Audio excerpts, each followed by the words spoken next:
दिनों से कालगढ़ में कुछ अजीबोगरीब घटनाएं हो रही थीं। गांव में कोई भी घटना होती थी तो सबसे पहली सूचना हिम्मत सिंह को दी जाती थी। गांव की बुढ़िया भागती हुई जमींदार के पास पहुंची। जमींदार साहब, गजब हो गया। मेरा बेटा मटरू कल शाम से गायब है, अभी तक घर नहीं आया। अरे आ जाएगा, किसी दोस्त के यहाँ गया होगा। आजकल के लड़के बिना बताए पार्टी वगैरह मनाते रहते हैं। लेकिन जमींदार साहब, मैंने उसके सारे दोस्तों से पूछ लिया, किसी ने भी उसे कल दोपहर के बाद नहीं देखा। सबसे अंत में मटरू के दोस्त सुरजा ने उसे देखा था। ठीक है, दीवान जी सुरजा को बुलवाइए। दीवान नेकचंद कालगढ़ गांव का सबसे पढ़ा लिखा और समझदार व्यक्ति था। सुरजा जमींदार के पास आता है।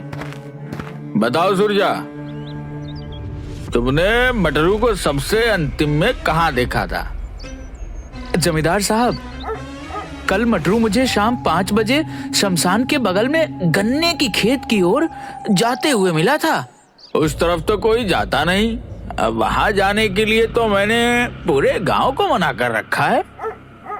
जी जमींदार साहब, मैंने उसे याद भी दिलाया कि उधर जाना मना है, लेकिन वह बोल रहा था कि उसका कुत्ता मोती इधर ही भागता आया है और फिर वह गन्ने की खेत में चला गया। ठीक है, दोपहर में हम लोग गन्ने के खेत में जाकर मटरू की खोज करेंगे। दोपहर में गांव के सारे लोग मिलकर शमशान के बगल वाले गन्ने के खेत में मटरू को खोजते हैं, लेकिन मटरू और ना ही उसका कुत्ता मोती कहीं दिखाई देता है। शाम ढलने से पहले वहां से जमींदार सभी लोगों को निकल जाने के लिए बोलता है, क्योंकि कालगढ़ के लोगों का मानना था कि शाम ढलने के बाद उस गन्ने के खेत में भूत प्रेत का वास होता है। अभी तक कालगढ़ के करीब 28 लोग उस गन्ने के खेत में लापता हो चुके थे। कई बार इस गन्ने के खेत को काटा भी गया, लेकिन अगली सुबह फिर उसमें गन्ने का खेत पाया जाता। भय से गांव का कोई आदमी शाम के वक्त उधर से नहीं गुजरता। अब क्या होगा मालिक, मेरा मटरू के सिवाय इस दुनिया में कोई नहीं है। मैं तुम्हारी दुख को समझ रहा हूँ, लेकिन जितना हमें करना था हम लोगों ने कोशिश कर लिया। अब तुम जाओ और थाने में अपना रिपोर्ट लिखवा दो। तभी धन्नू धोबी दौड़ता हुआ आता है। जमींदार साहब, गजब हो गया। मैं नदी के किनारे कपड़ा धो रहा था, तभी शमशान के बगल वाले गन्ने की खेत से लाल धुएं का भवंडर उठते हुए देखा और उस भवंडर में गांव से लापता कई पुराने लोग और मटरू अपने कुत्ते मोती के साथ दिखाई दिया। क्या बकते हो धन्नो, हम सब अभी गन्ने के ही खेत से आ ही रहे हैं, हमें तो वहाँ कुछ ऐसा नहीं दिखा। मालिक, मैं सच बोल रहा हूँ, मैंने अपनी आंखों से अभी देखा है। वो भवंडर तेजी से चक्कर काटते हुए शमशान की तरफ चला गया और लाल धुएं से फिर वह नीले धुएं में बदल गया। तभी वहाँ इंस्पेक्टर टोने भी आ जाता है। आइए इंस्पेक्टर साहब, हम आप ही को बुलाने वाले थे। आपके गांव में घट रही घटना के बारे में तो मालूम ही होगा। जी हाँ जमींदार साहब, गांव में घट रही घटनाओं पर हमारी पैनी नजर है। हमने 2 कांस्टेबल सिंटू और पिंटू को गन्ने के खेत के पास चेक पोस्ट बनाकर तैनात रहने को कहा है। अभी अभी धन्नू धोबी ने गन्ने के खेत में लाल धुएं का बवंडर उठते हुए देखा है, जो शमशान में जाकर नीले कलर में बदल गया और विलीन हो गया। हमें यह भी पता है, कांस्टेबल सिंटू और पिंटू ने इसकी पुष्टि की है कि उन्होंने भी ऐसे बवंडर को उठते हुए देखा है जिसमें कुछ लोग फंसे हुए दिखाई दिए थे। मैं इसीलिए आपके पास आया हूँ कि आप गांव में सभी को हिदायत दे दें कि शाम के वक्त गन्ने के खेत की तरफ कोई नहीं जाएगा। गांव का सबसे बड़ा सेठ चित्तर पांडे की कार भी वहां आ जाती है। अरे आइए चित्तर पांडे जी, आप ही के गन्ने की खेत की चर्चा हो रही है। अरे मैं भी इस भूतिया गन्ने की खेत से परेशान हो गया हूँ।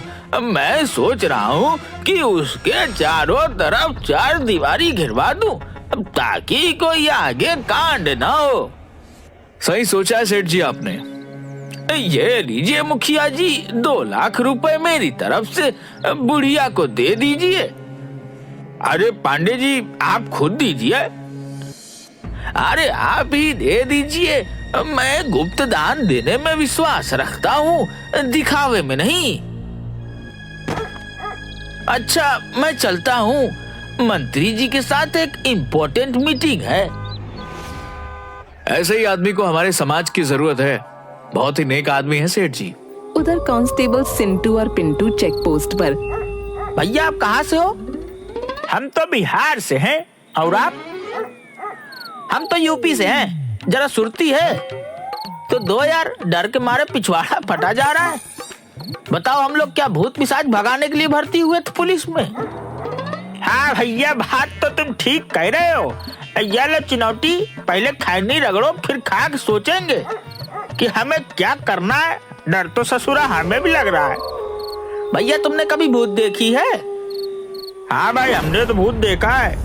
हमारे चाचा को मेरे सामने भूत ने उठाकर 3 बार उठाकर पटका था। जब हम आम के पेड़ के रखवाली के लिए मचान बनाकर उस पर सो रहे थे। मैं नहीं मानता, मैं भूत प्रेत को नहीं मानता। ये एक कोरी कल्पना और अफवाह है। ठीक है भैया, अपनी अपनी सोच है। अच्छी बात है कि तुम्हें भूत प्रेत पर विश्वास नहीं है। हमें तो है भैया।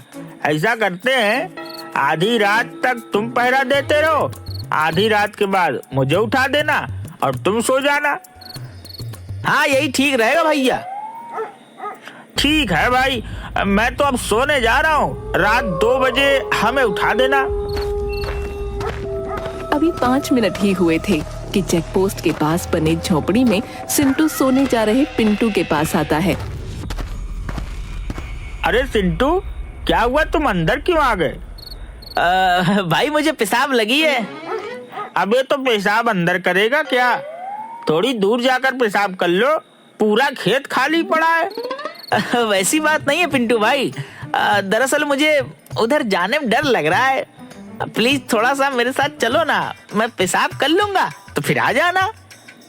यार, अभी तो तुम कह रहे थे कि तुम्हें भूत पिशाच से डर नहीं लगता है।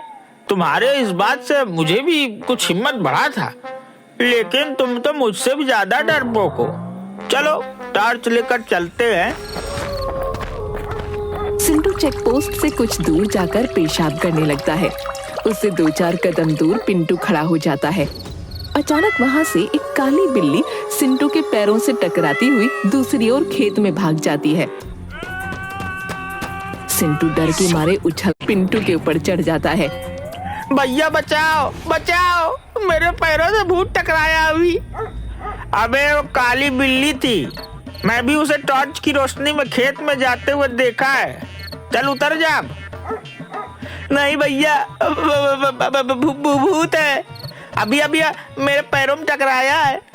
मुझे भूत से बचा लो। मैं अपने पत्नी का इकलौता पति हूँ, उसका क्या होगा? वो विधवा हो जाएगी, बचा लो।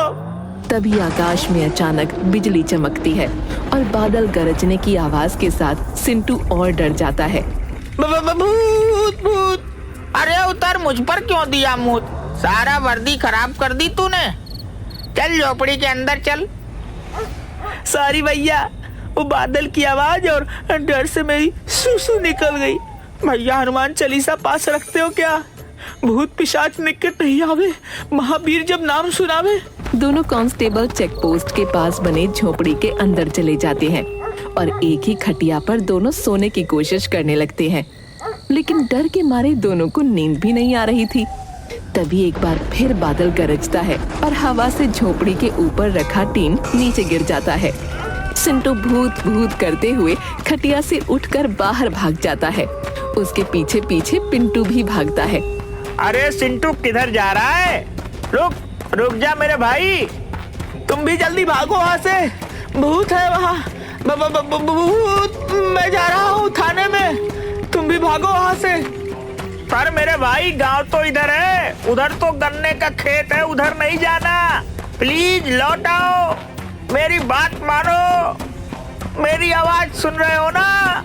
लेकिन सिंटू डर के मारे पिंटू की एक बात नहीं सुनता और गन्ने के खेत की ओर भाग जाता है।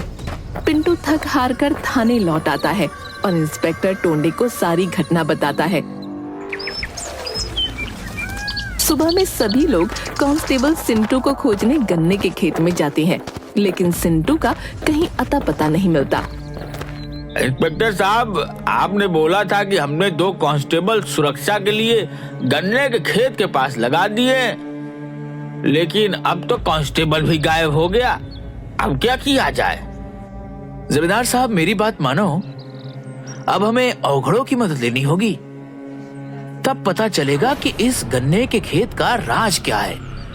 पिछले 12 साल में मिलाकर 30 आदमी और पता नहीं कितने जानवर इस गन्ने के खेत में गायब हो चुके हैं। शमशान से एक औघड़ को बुलाया जाता है। वो हड्डी को खोपड़ी में मारकर कुछ सुनने की कोशिश करता है और बताता है, जय महाकाल, मेरी तैलिया मसान की खोपड़ी बता रहा है कि आज से करीब 12 साल इस गन्ने के खेत में किसी पुजारी की हत्या करके गाड़ दिया गया था। उसी पुजारी की अतृप्त आत्मा अपनी ओर ध्यान खींचने के लिए ये सब कर रहा है। हमारे गांव में आज तक किसी पुजारी की हत्या तो नहीं हुई है। हाँ, 12 साल पहले हमारे गांव के मुख्य पुजारी मंदिर से भगवान का सोने का सारा गहना मुकुट लेकर भाग जरूर गया था। मूर्ख, वो भागा नहीं था, उसकी हत्या की गई थी। आज भी हत्यारा यही गई है। जब तक उसको सजा नहीं मिल जाता तब तक इसी तरह इस गांव के आदमी लापता होते जाएंगे। तो अब हमें क्या करना चाहिए? गांव के सभी लोगों को यहाँ इकट्ठा करो। बीमार, गर्भवती महिला और छोटे बच्चे छोड़कर कोई भी अपने घर के अंदर नहीं होना चाहिए। जमींदार के आदेश पर गांव के सभी लोग वहाँ पर इकट्ठा हो जाते हैं। महाराज, सभी लोग आ गए हैं? नहीं, अभी भी एक आदमी नहीं आया है। वह बीमार भी नहीं है। सर, सेठ चित्तर पांडे सिर्फ नहीं आए हैं, उन्हें अभी किसी जरूरी मीटिंग में शहर निकलना है। हमारे गांव के सुरक्षा से बड़ा और कोई मीटिंग नहीं हो सकता है। दीवान जी और इंस्पेक्टर साहब, आप दोनों जाकर सेठ चित्तर पांडे को बुला कर लाइए। चित्तर पांडे आने में बहुत आनाकानी करता है, लेकिन इंस्पेक्टर साहब और दीवान जी के दबाव के कारण उसे औघड़ के पास आना ही पड़ता है। आइए पांडे जी, आप मेरे पास बैठिए। हाँ महाराज, अब आप अपना काम शुरू कीजिए। अभी ये तेलिया मसान की खोपड़ी हवा में उड़ते हुए उस आदमी के पास जाएगी और वहां ठहर जाएगी। 5 मिनट उस आदमी को अपना गुनाह कबूल करने का अवसर मिलेगा। उसके बाद तो ये खोपड़ी मेरी भी नहीं सुनेगा। इससे निकलने वाली आग से अपराधी का चेहरा भस्म हो जाएगा। जमींदार साहब, ये क्या ड्रामा कर रहा है? मुझे इस सब में विश्वास नहीं। मैं चलता हूँ। मंत्री जी के साथ मेरी बहुत इम्पोर्टेंट मीटिंग है शहर में। अरे, मैं फोन कर दूंगा मंत्री जी को, वो मेरे जान पहचान के हैं। आप टेंशन मत लो, आधे घंटे की बात है। तभी अचानक अवधार की खोपड़ी उड़ते हुए सीधा चित्तर पांडे के पास आकर रुक जाती है। औघड़, ये क्या मजाक है? हटाओ इसे यहाँ से। शायद आपने मेरी बातों को गंभीरता से नहीं लिया। आपके पास 3 मिनट बचे हैं गुनाह कबूल करने के लिए, क्योंकि 2 मिनट तो हमारी बात में ही बर्बाद हो गई। हाँ, मैं ही पुजारी की हत्या का अपराधी हूँ। रोको इसे, मैं मरना नहीं चाहता। 12 साल पहले जब मैं मंदिर से सोने और गहने और मुकुट की चोरी करके भाग रहा था तो पुजारी ने मुझे देख लिया था और मेरे पीछे पीछे इस गन्ने के खेत में पहुंच गया, जहाँ मैं गहने को मिट्टी में छुपा रहा था। मैंने उससे विनती की, लेकिन वो नहीं माना, तो मैंने उसे गला दबाकर मार दिया और वहीं उसकी कब्र खोद दी। कुछ दिन बाद उन सोने के आभूषणों को बेचकर सेठ चित्तर पांडे बन गया। इंस्पेक्टर साहब, देख क्या रहे हैं? इस दुष्ट को हिरासत में लीजिए। कांस्टेबल पिंटू टोने का इशारा मिलते ही तुरंत सेठ चित्तर पांडे को पकड़कर हथकड़ी लगा देता है। तभी गन्ने के खेत में एक बवंडर उठता है और गांव वालों के सामने अघोर की अग्नि में पंडित की श्रापित आत्मा आ जाती है। मेरी आत्मा की तृप्ति इसी पापी की मौत से संभव है, लेकिन किसी कारणवश मैं उस गन्ने के खेत से बाहर नहीं आ पाता था। मुझे माफ कर दो पंडित जी, मुझे अपने किए का पछतावा है। तेरी वजह से मैंने इन बेकसूर गांव वालों को अपनी कैद में रखा हुआ है। तेरी मौत से इनकी मुक्ति संभव है। पुजारी जी, कोई और विकल्प दीजिए। किसी की मौत से आप संतुष्ट कैसे हो सकते हैं? चुप करो तुम सब।